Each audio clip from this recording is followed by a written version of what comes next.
Tidak terima dirazia, seorang pengusaha kafe dan rumah makan di Makassar, Sulawesi Selatan cekcok dengan petugas. Keributan terjadi akibat provokasi salah satu pengunjung saat petugas akan melakukan penyitaan.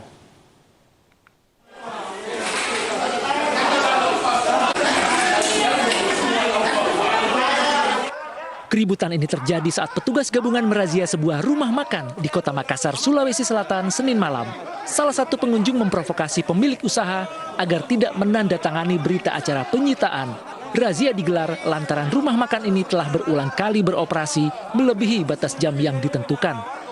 Meski mendapat perlawanan, petugas tetap bertindak tegas dengan menyita sejumlah fasilitas rumah makan. Masih ada juga kalangan-kalangan pengusaha yang buka usaha lewat dan jam operasional. Bahkan kita di sini sudah yang 4 titik yang ketiga. Sejumlah kafe dan rumah makan lainnya tak luput dari razia tim Satgas COVID-19 Kota Makassar. Tim Satgas tidak akan memberikan toleransi kepada pengusaha yang melanggar aturan. Dari Makassar, Leo Muhammad Nur, iNews melaporkan. Yaitu tepat jam 22.00. 127 warga Kulon Progo dinyatakan positif COVID-19. Mereka menjalani isolasi mandiri di rumah masing-masing. Aparat Desa Pedukuhan Sangon 1, Kelurahan Kalirejo, Kabupaten Kulon Progo bersama Satgas COVID-19 dan warga setempat menyalurkan bantuan sembako dan makanan ke rumah warga yang melakukan isolasi mandiri. Berdasarkan data Dinas Kesehatan Kabupaten Kulon Progo, warga yang terpapar COVID-19 mencapai 127 orang berdasarkan hasil swab tes PCR. 60 orang warga Pedukuhan Sangon 1, 60 warga di Pedukuhan Kadi Gunung, 2 dari Tapen dan 2 dari Tlogo Lelo, Kelurahan Hargo Mulyo. Dari total 127 warga yang positif COVID-19, 3 orang menjalani isolasi di rumah sakit. Sementara 121 lainnya menjalani isolasi mandiri di rumah masing-masing. Klaster Kulon Progo ini diduga muncul saat sejumlah warga mengadakan pengajian di musola di daerah Sangon pada 30 April lalu.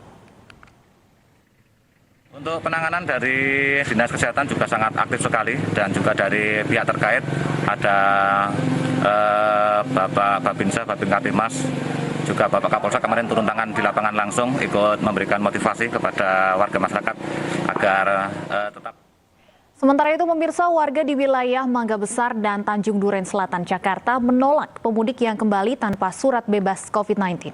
Aksi ini sebagai bentuk dukungan kepada pemerintah untuk menekan laju penyebaran COVID-19.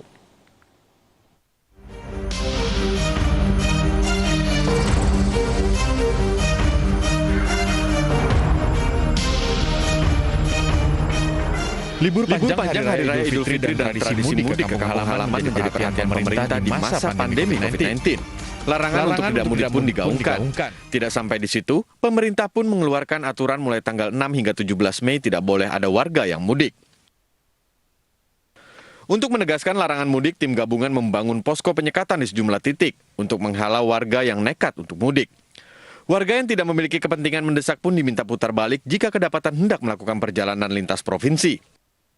Mudik pun telah usai. Kini pemerintah bersiap untuk menghadapi arus balik karena menurut data Kementerian Perhubungan 1,5 juta orang meninggalkan ibu kota untuk mudik. Untuk mencegah persebaran COVID-19, pemerintah pun melakukan tes antigen acak kepada pengendara yang akan masuk ke ibu kota jika tidak memiliki surat bebas COVID-19. Kemudian pemerintah juga memberlakukan random test untuk beberapa provinsi yang menuju Jakarta di Jawa.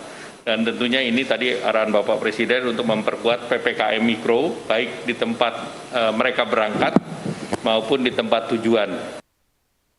Sementara itu, Ketua Satgas Penanganan COVID-19 Doni Monardo mengimbau masyarakat untuk karantina mandiri sepulang bepergian dari daerah terutama yang berzona oranye dan merah.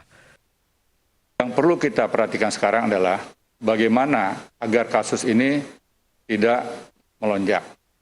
Salah satu faktor utamanya adalah melakukan program karantina secara mandiri bagi mereka yang kembali dari bepergian.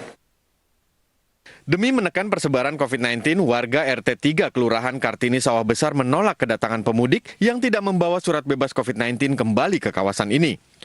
Warga pun memasang spanduk di jalan sekitar perumahan. Spanduk ini sebagai langkah mendukung pemerintah untuk menekan persebaran COVID-19. Sejauh ini hanya 2 keluarga yang mudik dan belum kembali ke Jakarta. Hal serupa juga berlaku di Jakarta Barat. Sejumlah spanduk bertuliskan pemudik wajib rapid dan isolasi mandiri bagi warga yang tetap nekat mudik terbentang di RW 05 Tanjung Duren Selatan. Sebanyak 35 kepala keluarga tercatat masih melakukan perjalanan ke kampung halamannya. Sampai saat ini baru ada 2 kepala keluarga atau 10 orang yang sudah kembali dan langsung diarahkan untuk ke Polsek Tanjung Duren untuk melakukan swab antigen usai perjalanan mudik. Tim Liputan iNews melaporkan.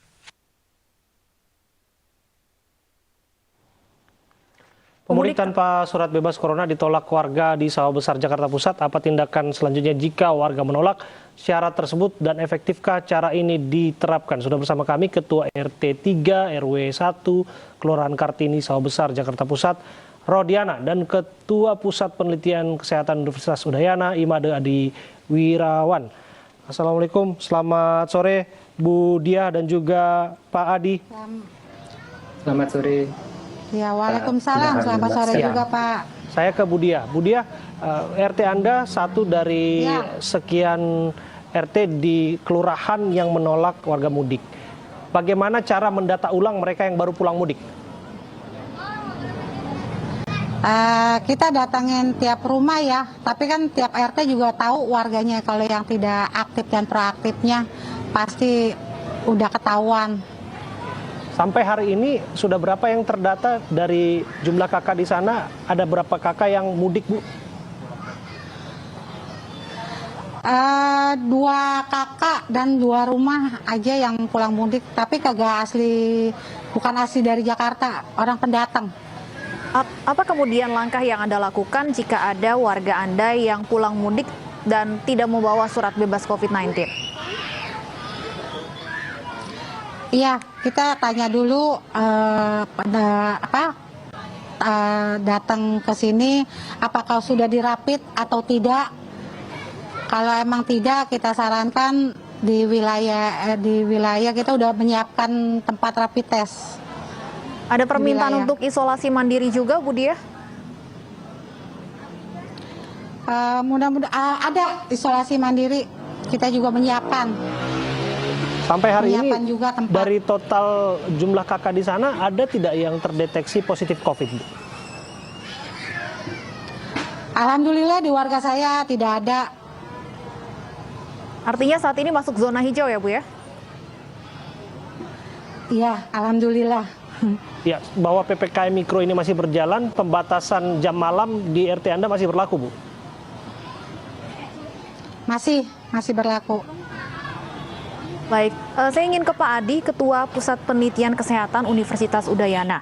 Pak Adi, kita tentunya perlu mengapresiasi ya hal semacam ini yang diinisiasi oleh warga. Anda melihatnya apakah memang ini yang perlu kita manfaatkan, kekuatan dari komunitas-komunitas kecil?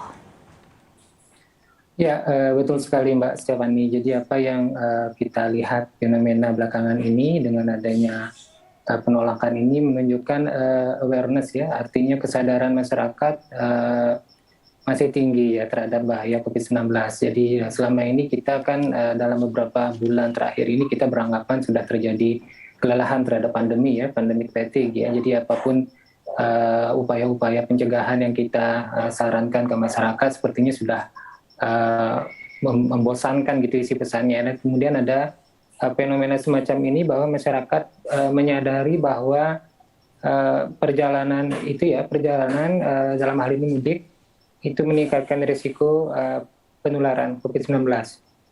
Dan ini menunjukkan bahwa mereka sadar akan bahaya pergerakan masyarakat yang menyebarkan penyakit dan itu harus di-manage atau dikelola dengan baik. Jangan sampai hal-hal seperti ini malah menimbulkan konflik di masyarakat. Nah itu dia, potensi gesekan yang mungkin saja terjadi Pak Adi. Saya ingin gali lagi ke sana.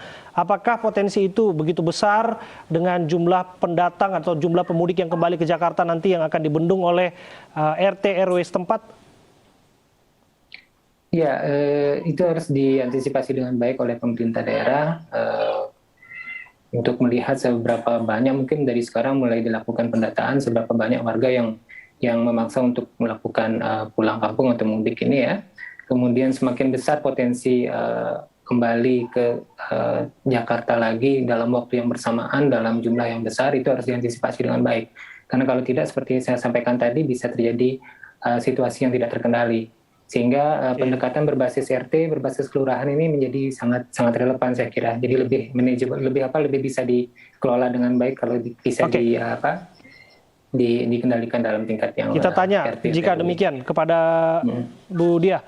Bu Diah, sebagai Bu RT pernah diprotes tidak oleh warganya ketika mendata warga?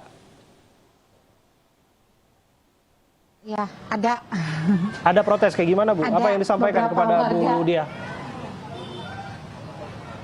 Iya, jangan di wilayah lain aja yang dijaga, RT warga sendiri kalau bisa dijaga juga. Kita kebetulan petugas Kompit juga ya.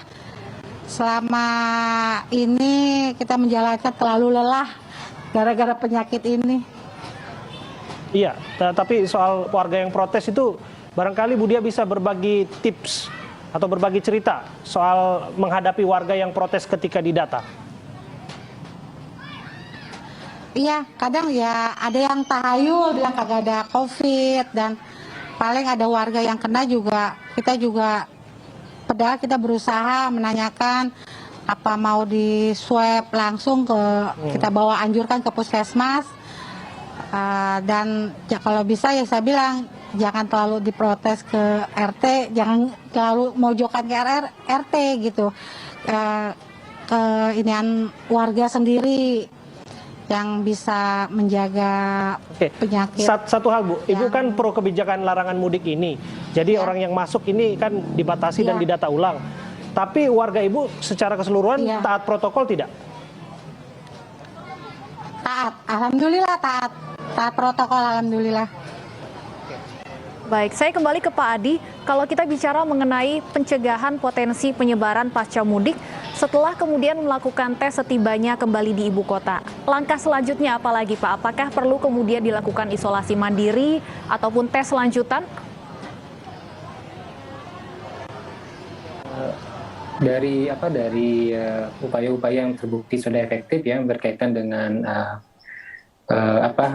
upaya untuk mengantisipasi ya, itu sangat bervariasi, Mbak ya. Jadi kalau misalnya diwajibkan sebelum tiba kembali sudah dites gitu, sudah menunjukkan hasil negatif misalnya baik PCR maupun antigen, maka harus diantisipasi dengan adanya upaya karantina mandiri. Ya, karantina mandiri, dan ini tidak mudah, harus dilihat lagi kemampuan warganya apakah dia mampu melakukan karantina mandiri di rumah atau tidak. Apakah memungkinkan jaga jarak tidak di rumahnya atau punya tempat yang memadai untuk itu. Kalau tidak, maka harus ada upaya yang berbasis komunitas, berbasis RT atau kelurahan. Yang kedua, apabila sama sekali tidak ada tes, maka upaya karantinanya menjadi lebih panjang. Kalau tadi ada bukti sudah tes negatif misalnya, mungkin karantinanya lebih singkat. Biasanya dari bukti-bukti ilmiah cukup seminggu saja, tapi kalau tidak ada tes sama sekali, itu karantinanya 14, minimal 10 hari, atau kalau ada fasilitas tes, di tes hari ke-5, hari ke-7 sudah boleh bebas lagi. Jadi upaya-upaya karantina mandiri ini harus tetap diupayakan, bisa dilakukan untuk mereka para penduduk yang kembali dari mudik untuk mengantisipasi penyebaran ini. Nah, ini kenapa saya sampaikan tadi perlu ada pedoman yang jelas yang bisa diaplikasikan secara mudah oleh para pelaku di lapangan, terutama oleh Satgas mungkin yang di kelurahan atau di tingkat RT kalau bisa. Baik. Nah, sehingga apa yang algoritmanya jelas gitu Mbak ya. Jadi apakah sudah tes sebelumnya atau belum, berapa lama karantinanya dan seterusnya. Ya, terima kasih atas waktu Anda berbincang bersama kami, Bu Diah, Ketua RT, dan juga Pak Made Irawan yang ada di epidemiolog Universitas Udayana. Kita ke informasi selanjutnya. Hanya karena terlilit utang pinjaman online, seorang guru taman kanak-kanak di Kota Malang diberhentikan dari pekerjaannya. Teror penagih hutang bahkan membuatnya sempat berniat bunuh diri.